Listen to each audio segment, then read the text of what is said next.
আজ আমরা ফিজিক্যাল সায়েন্সের চার্লস এবং বয়েলের সূত্রটা প্র্যাকটিক্যালি প্রমাণ করে দেখাবো।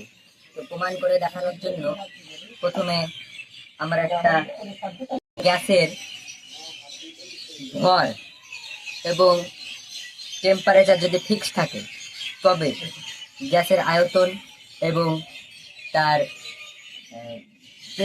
প্রেসার চাপ গ্যাসের আয়তন চাপের সঙ্গে ব্যস্তানুপাতে পরিবর্তিত হবে। তো এখানে একটা বোতল নিয়ে নিয়েছি, এখানে দুটো স্ট্র আছে এবং একটা স্ট্রতে একটা বেলুন বাঁধা রয়েছে। তো এখন যদি দেখা যায়, এখানে আমি যদি প্রথমে চাপ প্রয়োগ করি তাহলে আয়তন কমে যাচ্ছে বেলুনটা। আবার যদি চাপ কম করি বেলুনের আয়তন বেড়ে যাচ্ছে। আবার দেখেন আমি চাপ দিচ্ছি তখন